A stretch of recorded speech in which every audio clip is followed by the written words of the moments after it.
नमस्कार दोस्तों, इस चैनल में आपका स्वागत है। बहुत समय पहले की बात है। किसी नगरी में एक युवक रहा करता था।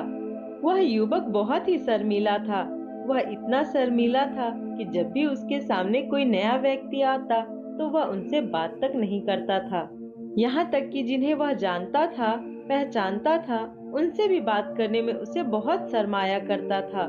वह उनसे भी ठीक से बात नहीं कर पाता था और अपनी इस समस्या के कारण वह खुद ही बहुत परेशान रहता था, क्योंकि वह अपने जीवन में कुछ कर ही नहीं पा रहा था। धीरे धीरे समय बीतता गया और समय बीतने के साथ साथ उस युवक की शर्माने की आदत भी बढ़ती चली गई, जिसके कारण वह अत्यधिक निराश रहने लगा, परेशान रहने लगा।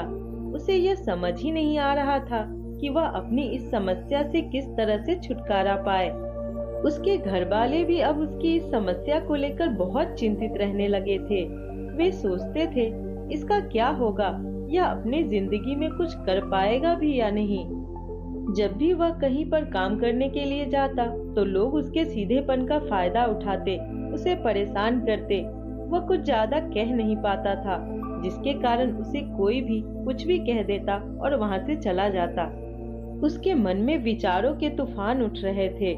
वह सबसे बहुत कुछ कहना चाहता था, लेकिन अपनी इस आदत की वजह से वह किसी से कुछ नहीं कह पा रहा था। वह अंदर ही अंदर घुटता जा रहा था। सारे विचार, सारी बातें उसके मन में ही दबी पड़ी थी, लेकिन कभी भी वह किसी से अपने मन की बातें नहीं बताता था। जब वह छोटा बच्चा था तब उसे लोग बहुत पसंद करते थे। उसकी इस आदत को भी लोग सराहते थे, लेकिन इसी आदत की वजह से जब वह बड़ा हो गया, युवा हो गया, तो उसे जीवन जीने में बहुत अधिक परेशानियां उठानी पड़ती थी। और अब वह युवक भी अपनी इस गलती के कारण बहुत परेशान रहता।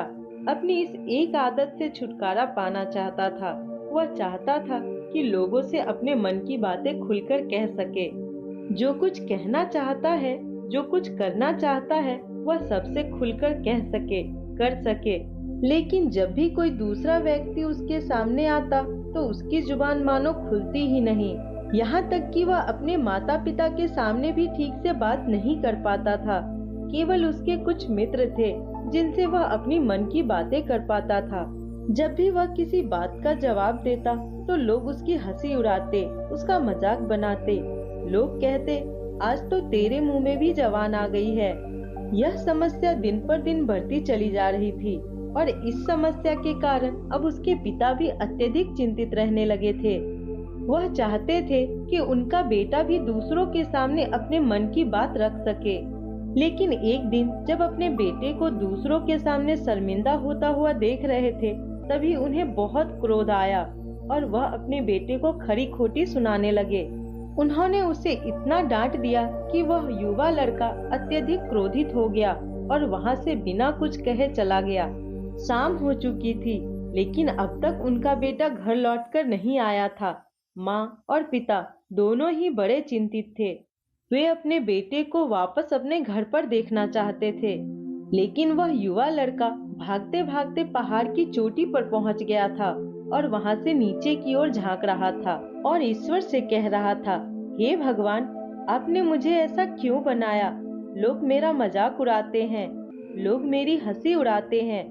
जब मैं इस दुनिया में अपने मन की बात रख ही नहीं सकता, मैं किसी से कुछ कह ही नहीं सकता, तो फिर मैं इस जीवन को जीकर क्या करूँगा? जब भी मैं किसी से कुछ कहने की कोशिश करता हूँ तो लोग मेरा मजाक बनाते हैं। यहाँ तक कि वह मुझसे कुछ भी कहकर चले जाते हैं और मैं उनका जवाब भी नहीं दे पाता। ऐसा जीवन जीकर मुझे क्या मिलेगा? इसलिए मैं आपके पास आ रहा हूँ। यह कहकर जैसे ही वह युवक कूदने की तैयारी कर रहा था, तभी पीछे से आवाज सुनाई पड़ी, बेटा, जान देना तो बहुत आसान है, लेकिन इस जान को तुम वापस नहीं पा सकोगे। जैसे ही आवाज उसके कानों में पड़ी, वह पीछे मुड़कर देखने लगा। उसने जैसे ही पीछे मुड़कर देखा, उसने पाया कि एक बौद्ध भिक्षु उसके पीछे खड़े हैं। उन्हें देखकर वह डर सा गया और अपने कदम पीछे खींच लिया और चुपचाप वहाँ पर खड़ा हो गया। अपनी आदत के कारण वह उनसे कुछ कह नहीं पा रहा था। तभी वह भिक्षु उस युवक से कहते हैं, बेटा, क्या बात है? आखिर तुम यहाँ पर क्या कर रहे हो और तुम अपने इस जीवन को क्यों खत्म करना चाहते हो? यह अनमोल जीवन बहुत कम लोगों को नसीब होता है और तुम्हें यह जीवन व्यर्थ लगता है। इस पर वह युवक कहता है, नहीं नहीं, कुछ नहीं, मैं तो केवल यहाँ पर खड़ा होकर बस देख रहा था। तभी बौद्ध भिक्षु इस युवक से कहते हैं कि बेटा, मैं जानता हूँ कि तुम यहाँ क्या करने आए थे। तुम मुझसे कुछ नहीं छुपा सकते, लेकिन मैं चाहता हूँ कि तुम अपनी समस्या खुद बताओ, तभी मैं उसका समाधान बता पाऊंगा। यदि तुम चाहते हो कि कोई तुम्हारी मदद करे, तो उसके लिए पहले तुम्हें ही आगे बढ़ना होगा। तुम्हें मुझे अपनी समस्या बतानी होगी, वरना मैं कुछ नहीं कर सकूंगा। उन बौद्ध भिक्षु की यह बात सुनकर वह युवक कहता है, नहीं नहीं, मैं ठीक हूँ, मैं सच कह रहा हूँ। उस युवक की यह बात सुनकर बौद्ध भिक्षु उस युवक से कहते हैं, ठीक है बेटा, यदि तुम नहीं चाहते कि मैं तुम्हारी मदद करूं, तो कोई बात नहीं, मैं तुम्हारी बात पर विश्वास कर लेता हूं। लेकिन तुम्हें भी मेरी एक बात पर विश्वास करना चाहिए कि मैं तुम्हारी मदद के लिए ही यहाँ पर आया हूँ। तुम चाहो तो अपनी समस्या मुझे बता सकते हो और मैं तुम्हारी इस समस्या का समाधान भी अवश्य करूँगा। इसका जवाब देते हुए युवक उन बौद्ध भिक्षु से कहता है, गुरुदेव, मेरी समस्या बहुत बड़ी है, क्या आप उसका समाधान कर सकेंगे? यह सुनकर बौद्ध भिक्षु वहीं पर खड़े हो गए और उस युवक का जवाब देते हुए कहा, बेटा, इस दुनिया में कोई भी ऐसी समस्या नहीं है जिसका कोई समाधान ना हो। यदि तुम मुझे अपनी समस्या बताओगे तो मैं उसका समाधान अवश्य करूँगा। तभी वह युवक उन बौद्ध भिक्षु से अपनी समस्या बताते हुए कहता है, गुरुदेव, मेरी एक बहुत बड़ी समस्या है कि मैं शर्मीला हूँ, जिसके कारण मैं किसी से कोई बात नहीं कर पाता। यहाँ तक कि मैं अपने मन की बात भी किसी को नहीं बता पाता।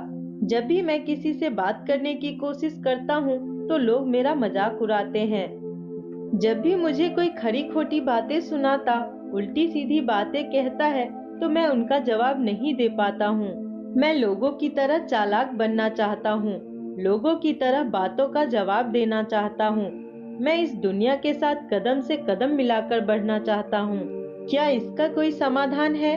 उन बौद्ध भिक्षु ने उस युवक की सारी बातें ध्यान पूर्वक सुनी और फिर जवाब देते हुए कहते हैं, बेटा, जरूरत से ज्यादा शर्मीला होना, इसका अर्थ यह है कि तुम्हारे अंदर कोई डर है जिसे तुम पहचान नहीं पा रहे हो, जिसके कारण उसका समाधान करने में मैं भी असमर्थ हूँ। शर्म करना अलग बात है और डर अलग है। जब हमारे भीतर डर होता है तब हम कहीं भी किसी से कोई भी बात नहीं कर सकते हैं।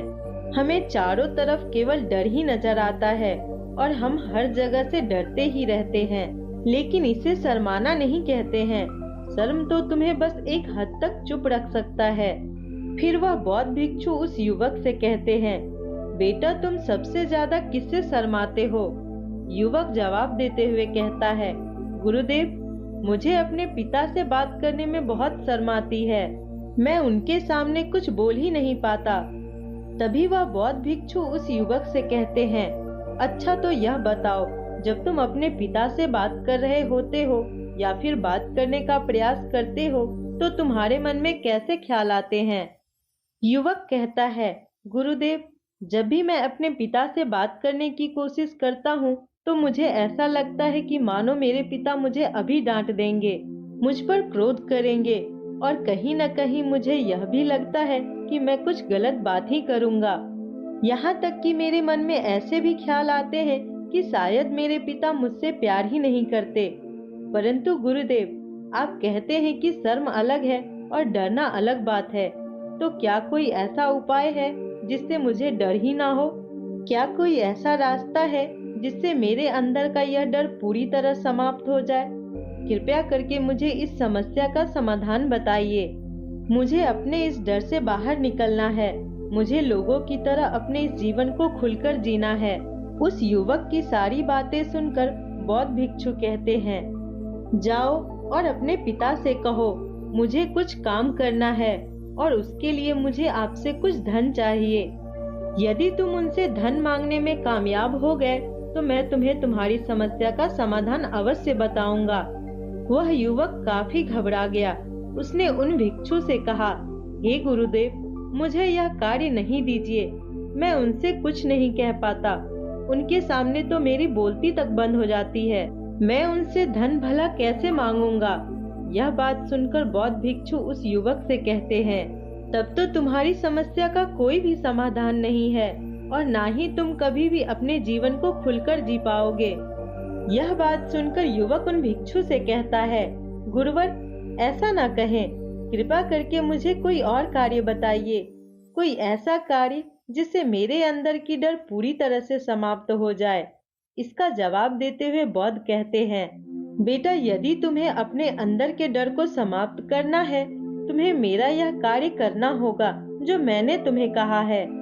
वह युवक घबराकर काफी देर सोच विचार करने के बाद फिर बौद्ध भिक्षु से कहता है, ठीक है, यदि आप चाहते हैं कि मैं इस कार्य को करूं, तो मैं इसे करने का प्रयास करूंगा।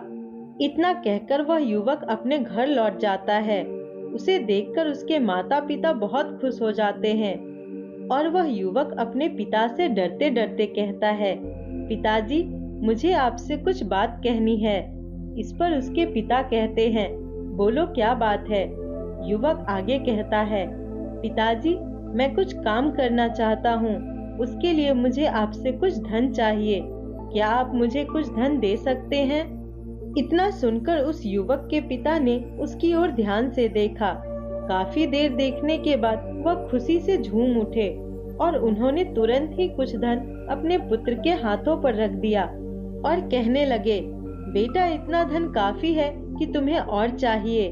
इसके जवाब में वह युवक अपने पिता से कहता है, नहीं नहीं पिताजी, इतना काफी है, मैं इतने में काम चला लूंगा।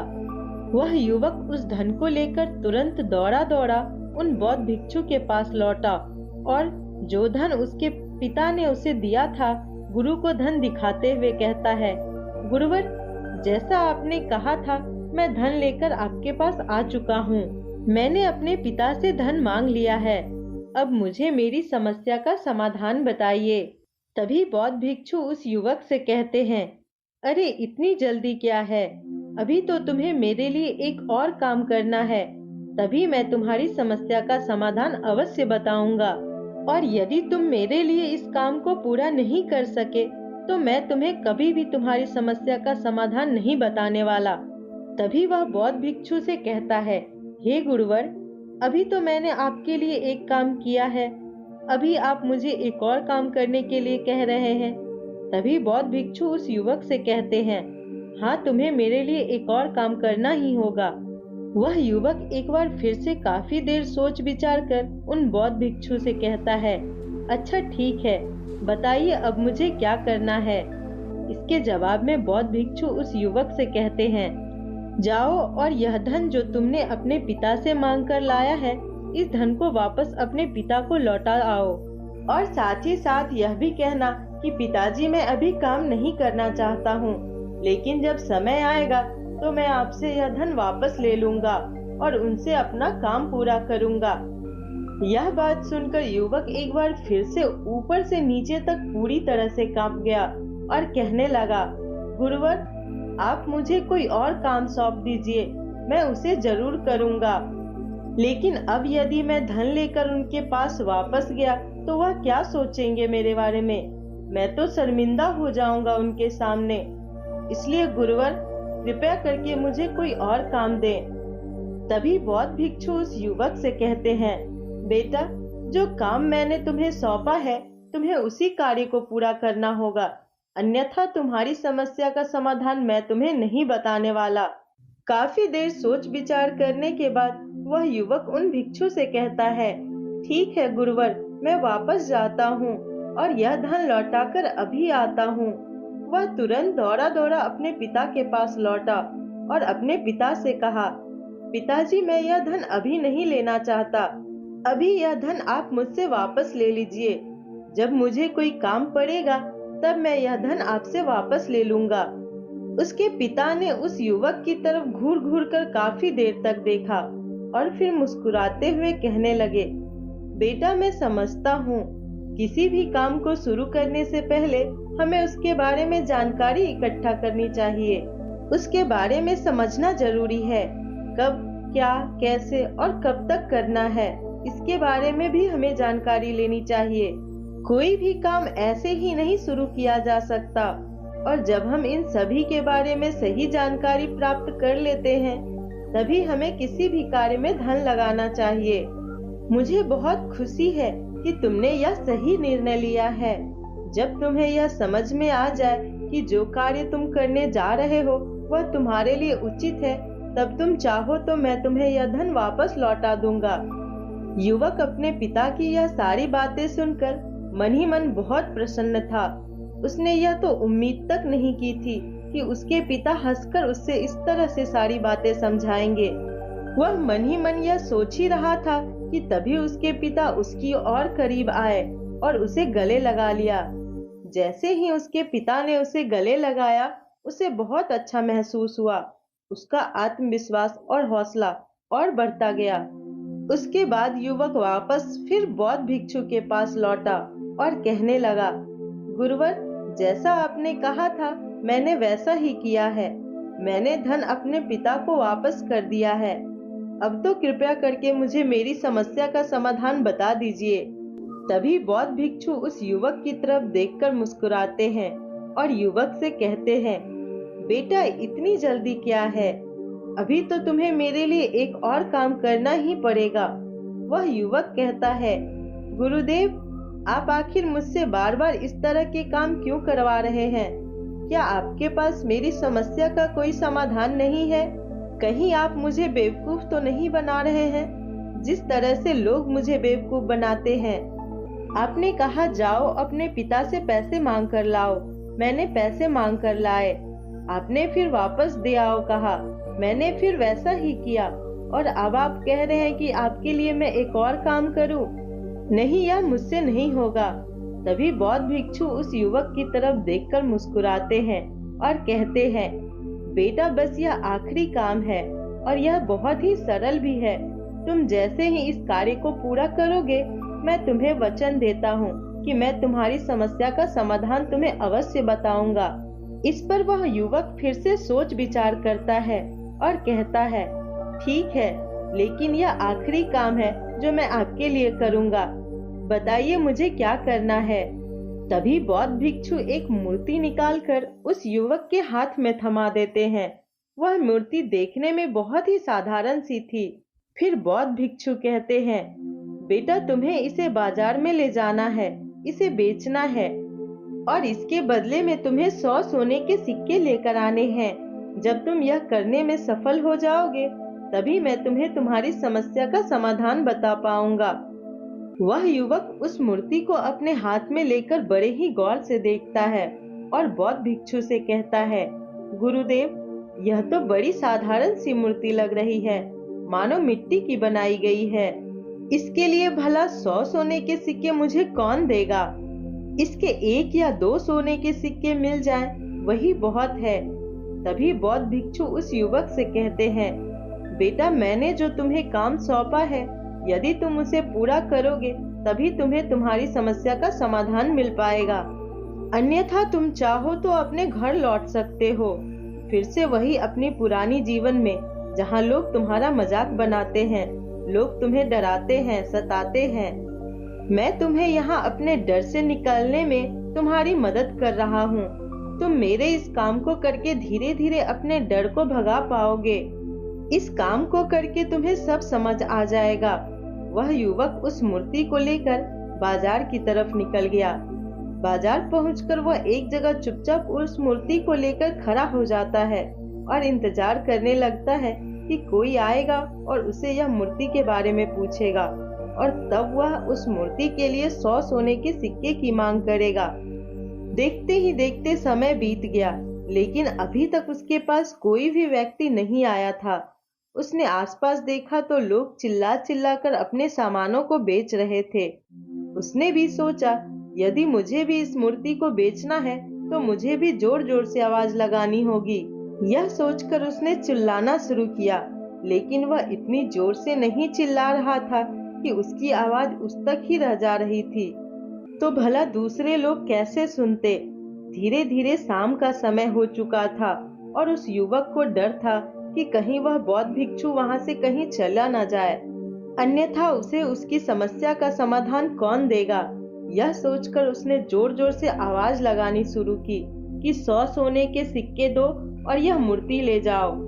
उसकी आवाज सुनकर लोग उसके पास आने लगे और उनसे यह सवाल करने लगे, इस मूर्ति में ऐसा क्या है जो तुम इसके लिए 100 सोने के सिक्के की मांग कर रहे हो? इसके अंदर कुछ तो खास होगी। युवक काफी सोच विचार करने के बाद कहता है, नहीं नहीं, मुझे कुछ नहीं पता, मैं तो बस यह मूर्ति यहाँ पर बेचने आया हूँ। तभी उसमें से एक युवक उस युवक से कहता है, अगर ऐसी बात है तो इस मूर्ति को कोई नहीं खरीदने वाला। धीरे धीरे कई लोग उसके पास आए और सभी ने बस एक ही सवाल किया, आखिर इस मूर्ति में ऐसा क्या खास है, ऐसी क्या बात है? उस युवक ने उनसे बात की, उन्हें समझाने की कोशिश की, कई प्रयत्न किए, लेकिन कोई भी उस मूर्ति को सोने के सिक्के देकर खरीदने के लिए तैयार नहीं था। वह निराश हो गया, उसे कुछ समझ नहीं आ रहा था कि वह क्या करे। तभी बाजार में उसने देखा कि कुछ लोग अपने सामानों की खासियत बता रहे हैं, उसे बेचने के लिए उसकी खास खास बातों के बारे में लोगों को समझा रहे हैं। यह देख उसने भी मूर्ति की कुछ खासियत बताने की सोची। उसने फिर एक बार जोर जोर से आवाज लगानी शुरू की, समस्या का समाधान निकालने वाली मेरी गुरु की इकलौती मूर्ति जो इस दुनिया में एक ही है, जिसके पास यह मूर्ति होगी उसके घर में कोई समस्या नहीं होगी। यह मूर्ति उस समस्या का समाधान तुम्हें अवश्य बताएगी। यह सुनकर लोग उसके पास पहुंचने लगे और उससे सवाल करने लगे, क्या सच में यह मूर्ति जिसके पास होगी उसके पास कोई समस्या नहीं होगी? तभी युवक कहता है, हाँ, सभी समस्याओं का समाधान कर देती है। यदि आप इस मूर्ति को ले जाते हैं तो आपके घर में कोई भी समस्या होगी तो उसका समाधान यह आपको अवश्य बताएगी, चाहे कैसी भी समस्या हो। इतना सुनने के बाद अब वही मूर्ति सबको चाहिए थी। उस मूर्ति के दाम लगाने लगे, कोई उसे 200 सोने के सिक्के तो कोई 400, कोई 600 सोने के सिक्के देने के लिए तैयार था। उस मूर्ति की कीमत लगातार बढ़ती जा रही थी। अब वह युवक भी आत्मविश्वास के साथ और जोर जोर से चिल्ला रहा था, लोगों को उस मूर्ति के बारे में समझा रहा था। अब उसके मन में कोई डर नहीं था, लोग उसे किसी हाल में खरीदना चाह रहे थे। फिर उस युवक ने जोर से आवाज लगाई, मुझे क्षमा करें, यह मेरे गुरु की मूर्ति है और मैं इसे बेचना नहीं चाहता। इतना कहकर वह युवक उस मूर्ति को लेकर वापस खाली हाथ लौट आया और बौद्ध भिक्षु के पास पहुंचा और कहने लगा, हे गुरुदेव, आपका बहुत बहुत धन्यवाद। इस मूर्ति ने मेरी समस्या का समाधान कर दिया। मुझे समझ आ गया कि मेरी क्या समस्या थी। हालांकि मैं इसे बेचकर सोने के सिक्के तो आपके लिए नहीं ला पाया, लेकिन मुझे मेरी समस्या का समाधान अवश्य मिल गया। इस बात को सुनकर बौद्ध भिक्षु उस युवक से कहते हैं, बेटा, मैंने तुम्हारी समस्या का समाधान नहीं किया है, तुमने तो खुद ही अपनी समस्या का समाधान किया है। अपनी समस्या तुमने खुद ही सुलझा ली है। बौद्ध कहते हैं, डर को धीरे धीरे खत्म करने से ना ही आपको शर्म आएगी और ना ही डर लगेगा, और जब आपके अंदर का डर हमेशा के लिए समाप्त हो जाएगा तो आप अपने जीवन में जो भी कुछ करना चाहते हो, जो भी कुछ पाना चाहते हैं, उसका रास्ता आपके लिए पूरी तरह साफ हो जाएगा और आप अपने मार्ग पर तेजी से आगे की ओर बढ़ने में सक्षम भी हो जाएंगे। इसलिए लोग क्या कहते हैं, क्या कहेंगे, यह सब छोड़ दीजिए और खुद पर विश्वास कीजिए, क्योंकि आप ही हैं जो अपने इस डर का सामना कर सकते हैं। और अगर वीडियो अच्छी लगी हो तो चैनल को सब्सक्राइब जरूर कर लीजिएगा। धन्यवाद।